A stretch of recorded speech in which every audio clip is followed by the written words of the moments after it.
I'm Dean Newland, and welcome to Leadovation. Reimagine, facilitate, flourish. This podcast is dedicated to the art and science of innovative leadership. Through insightful interviews with industry experts, I bring you cutting-edge strategies and experiences of innovative leadership, helping you think differently, act strategically, and achieve remarkable results. Join me as I provide insights and tools that empower you to make smarter decisions, forge meaningful relationships. Welcome to Leadovation.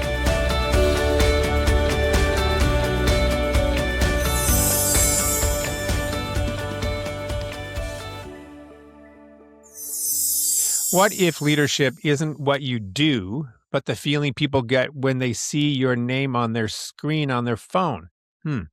In this episode, I'm with Whitney Faires, who left Fortune 500 healthcare company to build her own company through a small series of steps and a strategy while wrestling with the very real fears of walking away from security.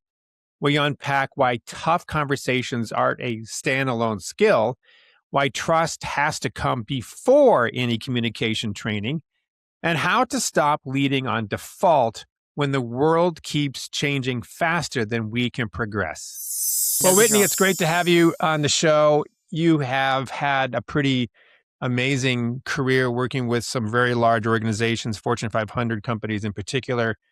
I'm always curious, what's the origin story for you to go independent? What created that spark to go from a large organization where you had all the security, all the the structure, to building it on your own? And why did you decide to get into this particular form of work? I love talking about this because the journey is real. I mean, it was the toughest decision that I ever made to leave corporate and launch my own company. And I will tell you, it came from this deep passion and belief that what I had learned in the corporate space had given me this unique perspective that needed to be shared. And I think at a certain point, I would say I'm like most other high achievers, where you climb the ladder, you get different jobs, you learn things, you have various successes, and then you're searching for really deeper, meaningful work. And not that my work wasn't, because I loved working at a mission-driven company. I was in healthcare my whole career, essentially. But there's something about taking all the things you've learned and helping other people achieve something that they never thought they could achieve.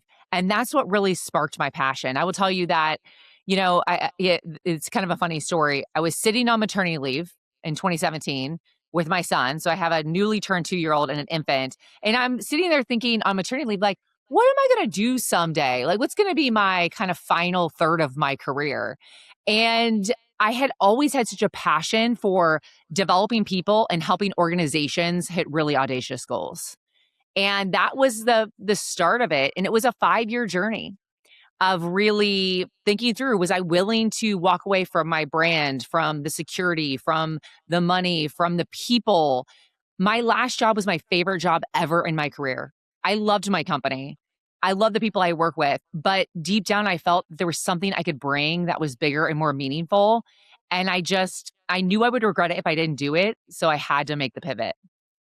So it sounds like you had a lot of courage to make that leap. Oh, for sure. The hardest thing, and there's many, many hard things about having your own company and making that leap. The hardest thing was overcoming the insecurities that come with it. Is it selfish to step away from the money and the security when I have a family? I mean, my husband has a great career, but it's a big pivot point to walk away from all the security and the known into the unknown, where nothing is guaranteed. And so a lot of the work, probably a year of it, was really just wrapping my mind around why this was so important, how I would do it, and manage my mindset and myself in the process. And then the strategy to do it in a way that was smart and not just, leave and go on my own. I built my company, little steps from probably mid 2022 to when I finally made the leap, because I didn't want to just do it without thought. And I wanted to be clear on where I could really bring value in the market and build my company around that. I applaud you. I would, because I've been thinking about this because we've been at this for 30 some odd years now. And when I started this company, I'm really dating myself here. Back in the 90s, I had very little encumbrances. I had just gone through a divorce. I didn't have any children like you had two. I wasn't married. And so for me, if I failed, the fall wasn't that far, and you could Yeah. pick yourself back up. I didn't have a big lifestyle back then that I needed to replace, but I'm thinking like now, starting over, giving up what I have now and being able to sort of go into the creation mode and having to build that. I don't know. I would be certainly hard pressed to just jump into it. That might be kind of difficult. So I applaud you for doing that. I want to ask you kind of a pivot here a little bit because you talked about your Fortune 5 work and you've had some really wonderful healthcare businesses you worked with. Obviously, that experience and those experiences, I'm sure, helped shape your perspective on leadership and on team development and on strategy, because that was the world around you, for Yes. better or for worse. You learn based on what's working, you learn based on what's not working, and then you also do a lot of kind of creative problem solving to come up with your own methodologies. Lately, I've been thinking about the external representation of what leadership is, not just the internal, the macro versions. Hmm. So I'm not trying to get into necessarily a political conversation right now, but because that could be certainly, some would agree, some would disagree, and I'm fine with that. But, when we take a look at our national leadership models, you know, politically, or presidents and Congress people and so forth, there seems to have been a shift. The things are moving. You look back in the Obama days where he was a community organizer, facilitator almost, really. And that was Uh-huh. his leadership brand. And now we have a very different leader in office right now that's much more, driving, maybe considered even dictatorial, make it happen kind of thing. Do you feel that the political leadership model is influencing the local business style of leadership, or is it a lag indicator that's not going to show up for a while, or will it show up at all? I wish I could tell you I knew the answer to that because I probably have a lot of people Wait, hiring I'm me. curious what your Yeah. perspective is, because that But the yeah. external representation of leadership out here is different than it was 15 years ago, 5 years ago. Yes. How is Yes. it influencing the way we think about leadership now? Yeah, yeah. So absolutely. I think that I don't see it directly impacting the landscape like it's going running towards it or away from it. I think it's one and it's a big influencer in a way that I think it causes people to look inward and go, well, who should I be? What Mm, what what what does my company need from me? What does my team need from me? What legacy do I want to leave? And if anything, I think the disruption, like you referenced, the two differences in styles and approaches, it causes people to hopefully stop and think, what does it look like for me to be a leader? And what do I want to take from different people for better or for worse that I'm learning through watching other leaders to really inform myself of how I need to grow, how I need to change, what I need to keep doing. Even so, but I think you nailed it in the sense that we won't really know for a while. But at mm, least how I see it as I'm interfacing with organizations and senior leaders, I don't see the one-to-one connection directly. I think it's more the thought provoking nature of it that causes people to look inward and look at their organizations and I think mostly look at their organization from their people's perspective and go, what do our people need? Knowing that there has been shift and change in mm. all the leadership and the environment around us.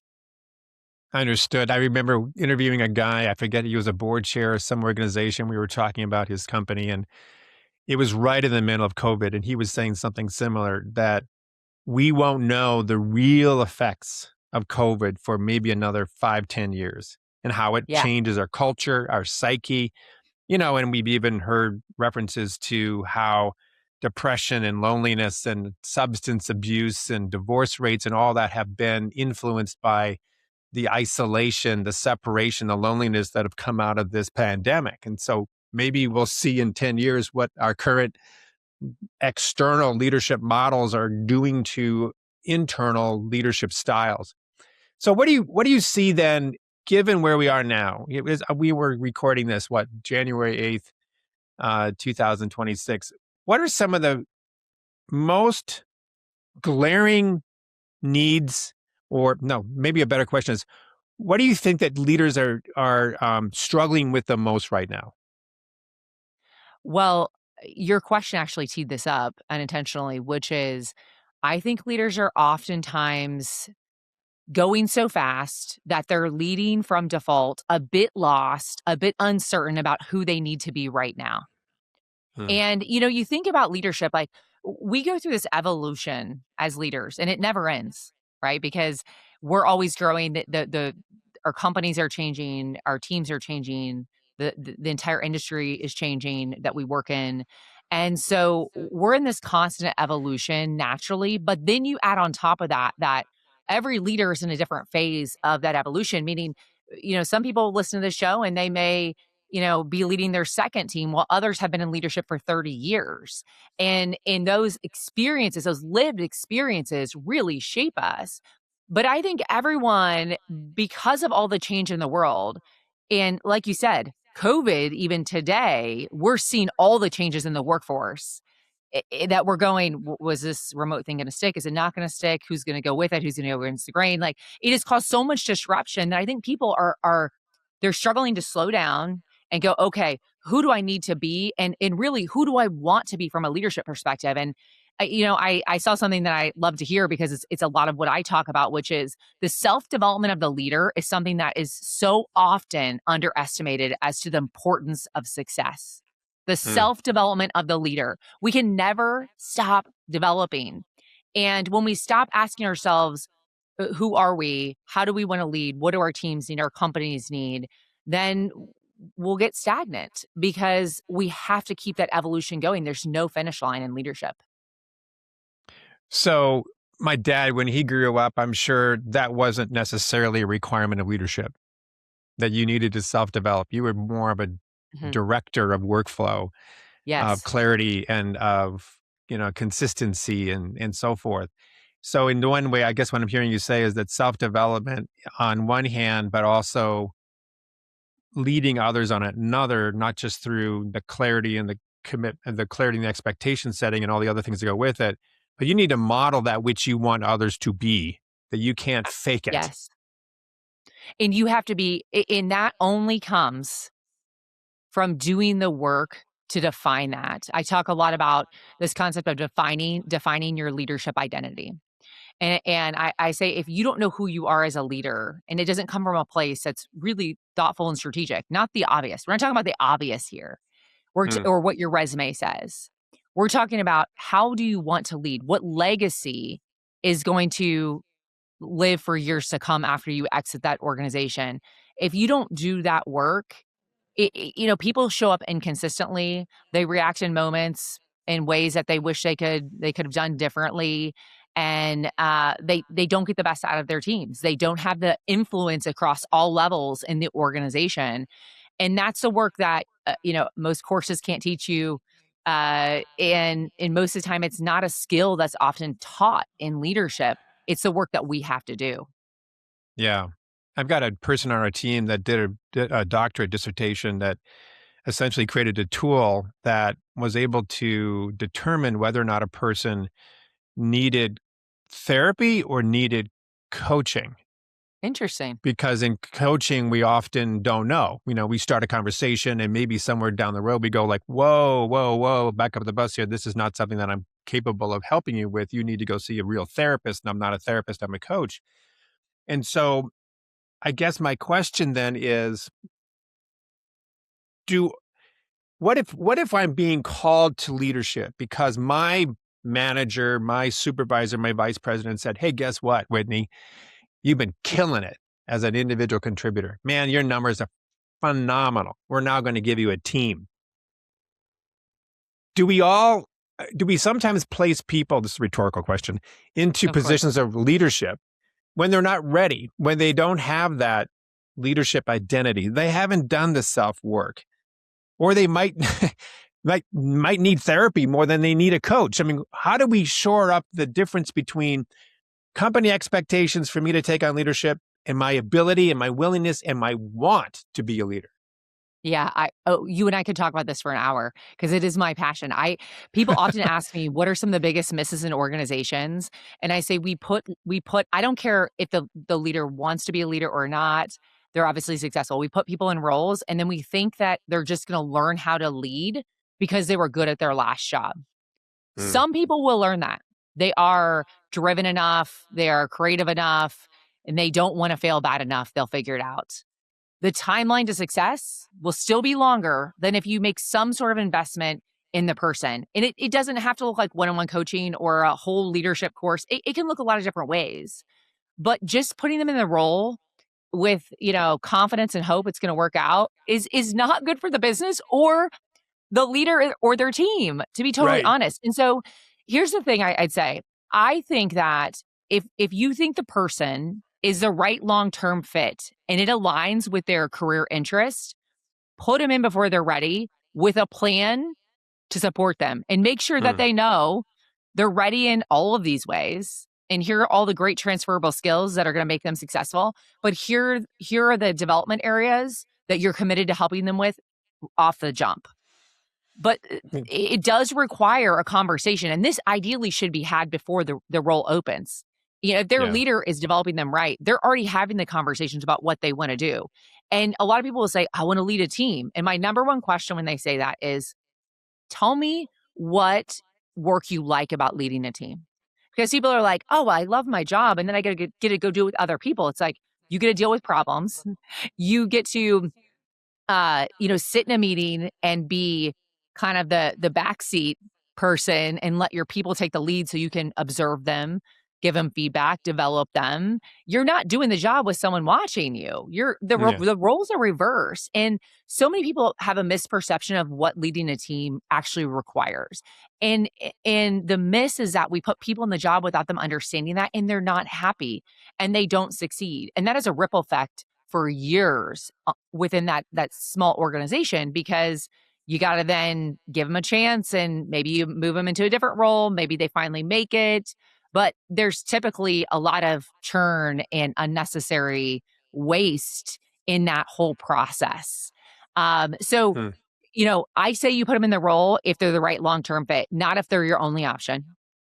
I think you have to do an assessment, and an assessment doesn't have to be some big investment, but an understanding what they need to be a high performer. And then you got to provide those resources. It doesn't have to take a lot of money or a ton of time, but we have to teach them to do the job of leadership, which is different than whatever individual contributor role that they were in. Similarities, transferable skills, yes, yes, yes, but it is a different job, and we gotta set them up for success. So if you're a long-term, high-level CEO or maybe a vice president of a company and you have a growth plan and you need to be able to make your shareholders successful and happy and make your numbers and get your bonuses, and you need to start promoting people into positions. I know you've seen it. I see it, that we sometimes, again, I'm just reiterating it. You just said it, that we put people in the positions that they're not ready for because the business needs that live human being doing the work, even though they're not quite Right. ready for it. So there's a real sometimes disconnect. And I think most organizations try their best they possibly can to put the right people in the right seats on the bus, so to speak, but they may not be ready, to your point. From another, I sometimes wonder about this too. I want to get your thoughts on this, is that when you take a look at what we consider to be leadership now, I mean, like the noise out there about leadership. I mean, you and I are in this space together. No, we Yeah. live and breathe this all the time. This is the stuff that is at our dinner table all the time. We're eating this stuff. We're consuming this stuff. We Yep. are we are cooking this stuff up all the time, right? But when you take a look at what is leadership out there, we got hundreds of thousands of books on it. We've got training programs coming out everywhere. Everyone talks about leadership as ubiquitously as we talk about Christmas, right? It's everywhere. Mhm. It almost feels like if I were to put myself into a non-leader role and think about that vast landscape, I might go, holy shit, this is scary. Yeah. I feel like I have to be a savior, a messiah. I have to be Mhm. self-aware. I have to understand social agility, strategic planning, change management, process improvement, project management, how to deal with difficult people, how to deal with my leaders and my subordinates all at the same time. It almost seems like I think I'm fine where I am. Thank you very much. So Sure. in that kind of landscape, if I am listening to this conversation right now and I am not a leader, but I think I might be asked to be someday, or maybe I even have an inkling that I want to be, what are some few things that I might want to do to get myself down that path? So the first thing that I would do is actually not focus on the leadership role itself, but ask myself a question. Where do I want to be? It's actually a series of questions. Where do I want to be in 10 years? And not everyone will know that. Okay, so say 5. What's the type of work that I like to do? I want to know what work, like when this hits my to-do list, I'm thinking this is the thing I want to do first because I enjoy it. And then what are some of the skill gaps that I have, that I wanna grow and develop? And I look at those things because those paint a picture of where you are today and to inform what's next in that leadership journey or that career journey, and then also what you wanna do. And I think leadership is extra hard, and it feels, I mean, you painted a good picture of leadership, to be honest. I mean, it's not an And easy again, job. I love it. I Me love this too. space, but I'm also very sensitive to how I think other people respond to all of this stuff. Absolutely, and I think people see like, "Oh, I can lead a team, and, you have the title, and you make more money, and yes, there's, like, more stress, more responsibility," but it is a hard job, and so you have to know, "Do I wanna do that work?" Because if you don't, it's not gonna be fun. Or if you're looking at your development areas and all the areas where you wanna grow and learn, and it's not aligned with leading a team or leadership in whatever capacity you're looking at, you probably should just evaluate that. It doesn't mean that those 3 questions are gonna say yes or no. They're gonna point you in the direction of exploration. I always encourage people to call 2 or 3 people that they know and they trust, and it doesn't have to be their best friend at work, but people that they've worked with, and say, "Hey, tell me about your transition from, where I am when you were me to where you are today. What was that like? What were the skills that you had to learn? What's the hardest part of the job?" Because that's gonna paint a picture, through 2 or 3 conversations that allow you to go, "Wow, I'm up for that challenge." Hmm. Or we'll say, "I realize I hate to give feedback. I hate conflict. I don't like when people don't do what they say they're gonna do. Do I really wanna go into that job where those are all big parts of things that we, you know, confront as leaders?" And I think those conversations, being honest about, do I wanna do the work? And the question about 5 or 10 years is important because if you don't wanna keep going down the path of leading teams, I think the question is, do you need to do it right now? Hmm. A lot of people I coach, they have big aspirations of leading business functions or, running a company. They may only be a director or senior director at an organization. And they're, but they started as an individual contributor having this vision of having wide scale impact at a high level in an organization, and that's what's driven their motivation to be like, "I'm not exactly ready, but I'm gonna make myself ready, and this is what I want long term." And it's when it serves your longer term goals, I think it's a lot more, appealing to do the heavy lifting that's Hmm. required. So I think 2,500 years ago, Hippocrates created something called the 4 human temperaments, which, if you were to map that back to where we are today or forward to where we are today, they are very much the 4 different major blocks of people's styles. So if you go into Mhm. DISC, social agility, social styles, um, probably true colors, all those different style assessments out there, they map back to it very, very well.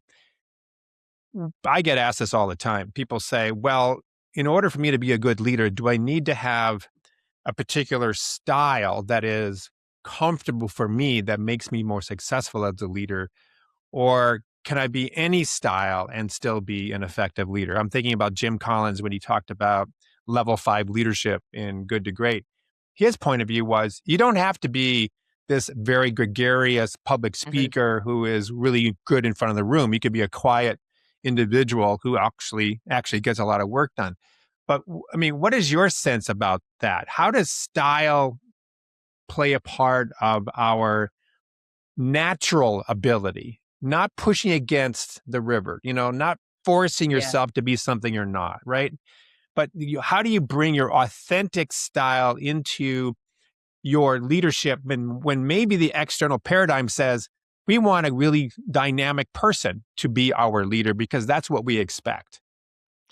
Well, my direct answer to that is I don't think one specific style is required to become a leader in general.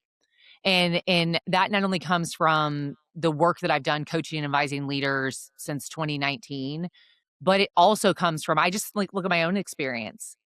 My first really instrumental leader in the corporate space was very outgoing, high energy. He was a VP of sales. And that guy had a very unique style. When I went to Intuitive, my first leader who hired me here was stoic, not expressive, not very expressive.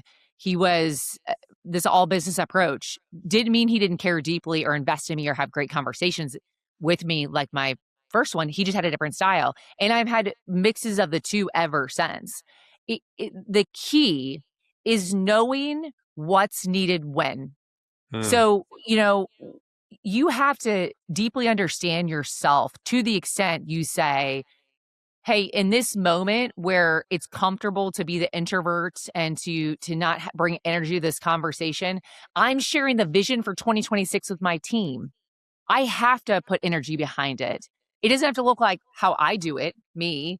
It could look like how you do it or how someone else does it. You have to know what that version of energy looks like for you so that there's congruency between the message and the goal of that communication. So it aligns. So people aren't going, we're supposed to be excited about this, but you're sitting here with a scowl on your face as you deliver it to me. So I think it's more just knowing ourselves and then knowing what's needed when and what high energy looks like for me is going to be different than the next person, but it's our version of that so that we get I always tell people it, authenticity is critically important. I will never debate that. I talk about that. But at times situations call for us to be authentic but step outside of our comfort zone. Hmm. And that is the blending of situational awareness, emotional intelligence, authenticity. They can come together to go, I can be my authentic self in a high energy way, even if that's not my default. Yeah. So if you want to live in one style and you only want to be that style in every single situation, it's probably going to be a tough road. But if you're willing to flex and push yourself, I think you can be an exceptional leader with various styles. So authenticity, knowing what is needed at the time, but I see a third bucket that you're sort of alluding to, which is to be able to make the tough decision when others don't. To be able to Mhm. see that the organization is an entity just like people are.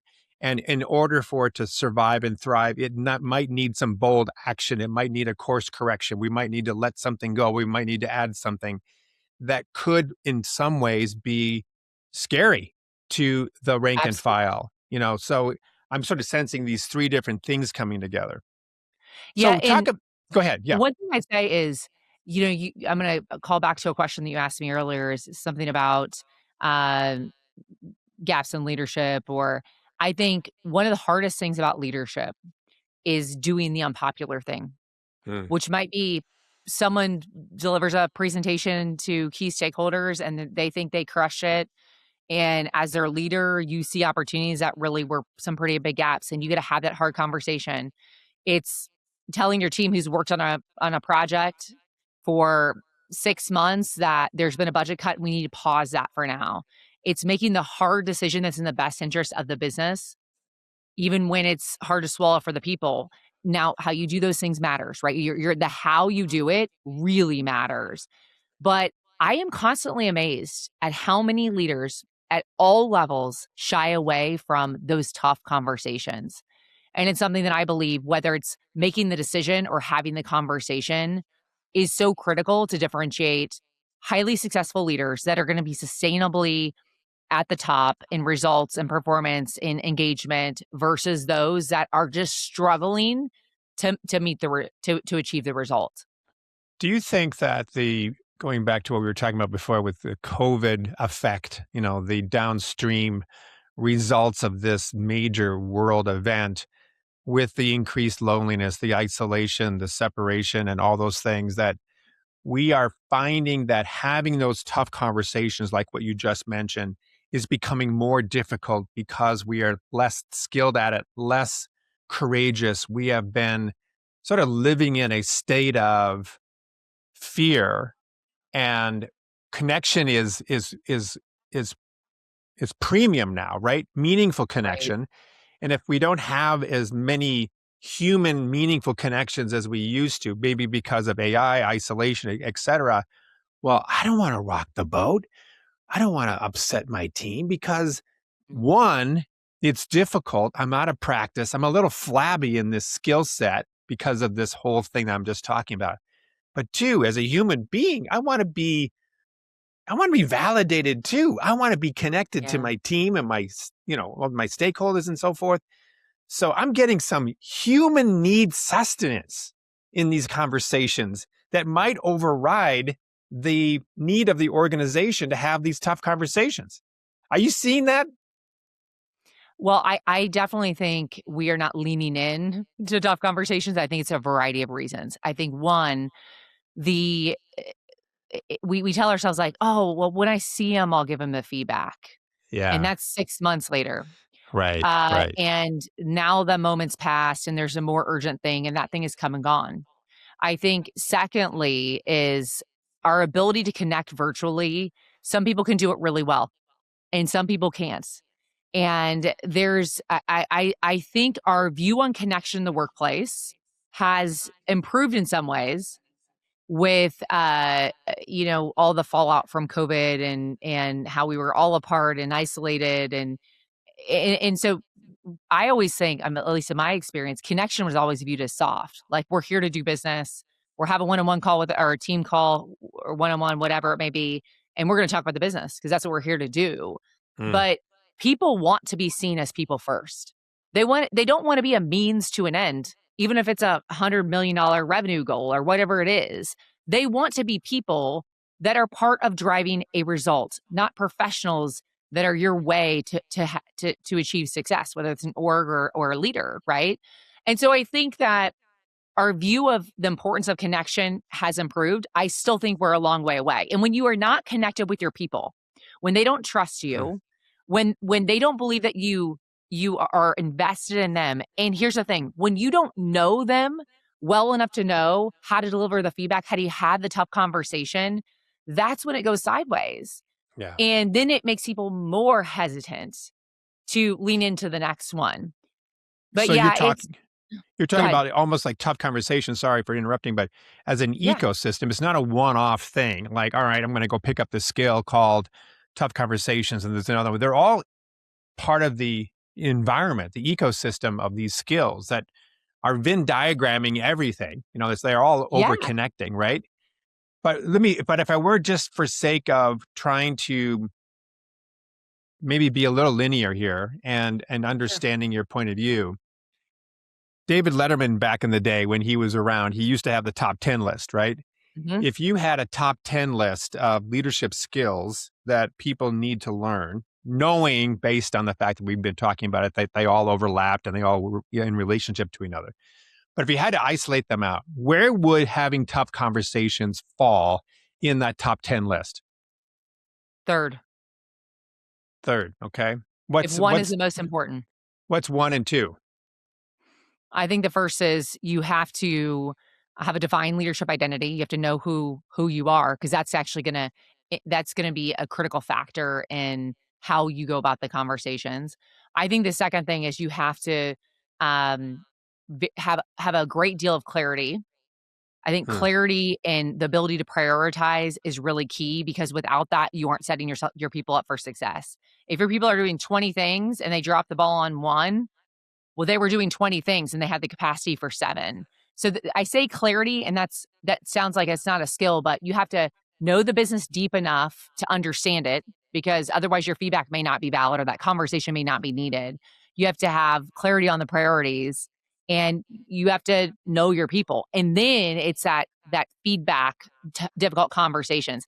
And I say feedback, but it's really difficult conversations, because it's not like you're just reactively saying, "Oh, hey, here's what I've observed." The difficult conversation is when everyone in the meeting's just presenting something to get, rubber stamp sign off to move forward, and you say, "Hey, have we thought about this?" Hmm. That's hard to do when it looks like everyone's just moving through and this is a formality. When you're talking to, a cross-functional leader and your team's interface, and you're sensing tension, but nothing has actually happened yet, are you going to bring that up? Are you going to explore that, knowing the person could be offended or knowing you could be wrong? Great leaders do those things. And without it, I think what happens, well, first of all, I think it's a disservice to the people that we're holding back those conversations from. Yeah. People want, if you're hiring good people, they want to be successful. They want to do well. And we're the people that can help them do that. And so, but I also think that it's so impactful because those things compound over time, and that's where all of a sudden that you get this sense that maybe some things are off, and then dysfunction erupts, and now you're climbing out of a hole for a year or two Yeah. to strengthen the team or the org. So true. We worked with a large healthcare system for a while, and I think they invested well over $1 million in crucial conversations to this Mhm. point, teaching people how to have those tough conversations. And it lasted about a year. And this is just my sense. I don't have any real evidence on this, but it was my observation. They dropped it because they didn't have the trust to be able to use those tools. So it goes back to like Patrick Lencioni's work on 5 dysfunctions of a team. If you're going to have a Yep. really good ability to use this skill called having difficult conversations, you got to have the trust foundation in order to do it. Absolutely. Yeah. And trust, the credibility. You can't just go out there and tell them what you're thinking. There has to Yeah. be some Yeah. foundation for it. Right. Right. Exactly. So you mentioned this idea of leadership identity, and I know in your writing and your website when we were talking about it before we started the conversation, that you really are centering around this idea of magnetic leadership. Is that the same as having a kind of a leadership identity, or how are they different? Talk more about that. Yeah, that's a great question. So the magnetic leader, or I have a framework called the magnetic leader, and it's essentially 5 components that I believe is the self development work that creates leaders that attract more of what they want and stay far away from the things that aren't value adds. And so defining your leadership identity is the first step in the framework. And I say that because I relate it to people this way, that think of living your life in absence of core values. What would your day to day look like? Every time someone cut you off on the way on your commute to work, when someone just didn't get something done, how you would respond to that, how you would treat someone, and just some stranger that maybe needed help. Um, those things guide us, they anchor us. And you have to have the same for who you are as a leader. It's essentially your principles, your North Star for who you want to be and how you want to lead. And some people say, well, yeah, but your core values carry over, like integrity, this or that. I'm like, you got to get way more granular than integrity or even trust. It's what are the top 6 or 8 things that you are going to commit to the extent that you will share them with your team, you'll share them with your leader. This is what you can expect from me as a leader. And that is what guides you in your day to day, especially in moments where you're tested. You fall back on those. Who did I say I wanted to be when the moment was easy? Okay, well, I got to be that person too when the moment's hard. Hmm. And so that's just one part of the broader framework. And I put it first because I do think it is the anchor.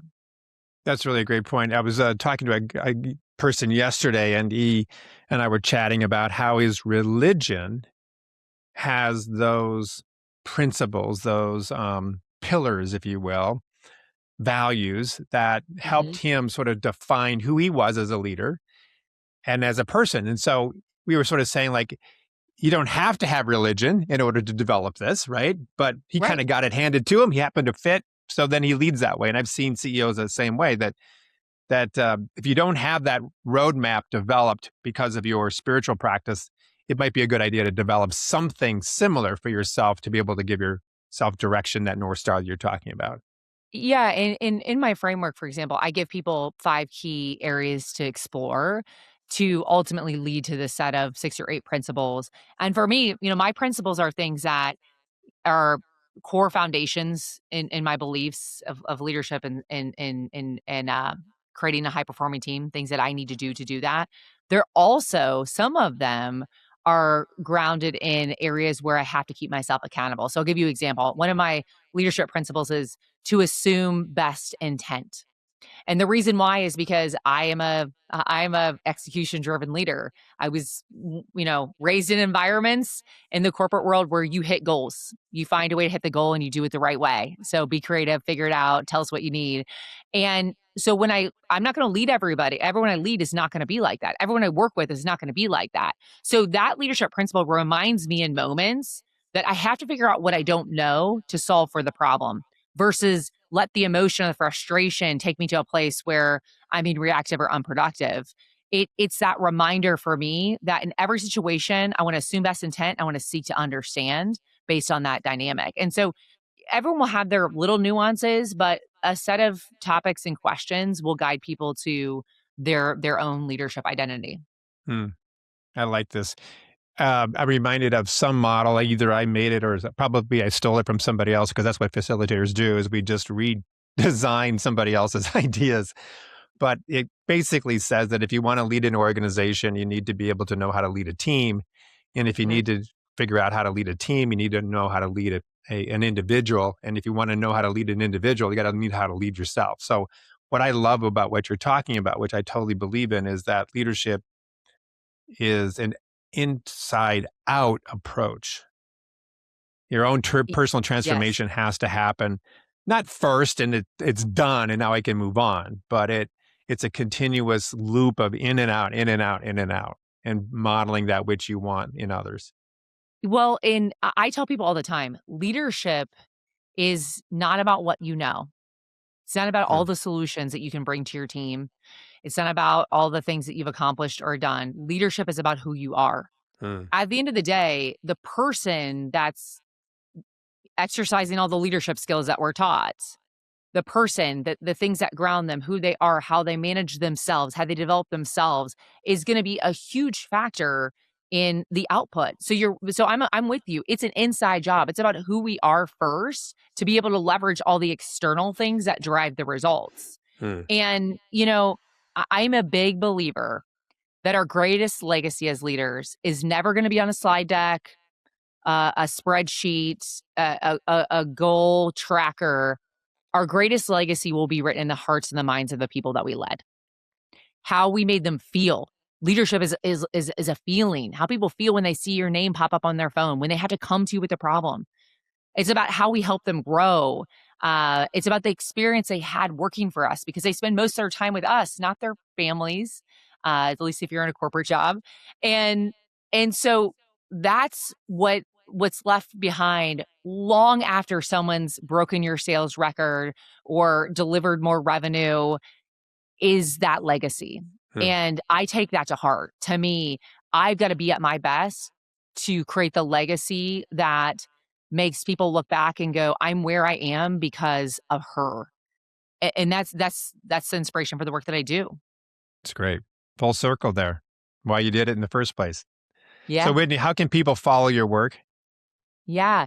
You can go to my website at whitneyfaires.com. There you can learn about all of my thought leadership around magnetic leadership, as well as several other topics on unlocking potential and sales excellence.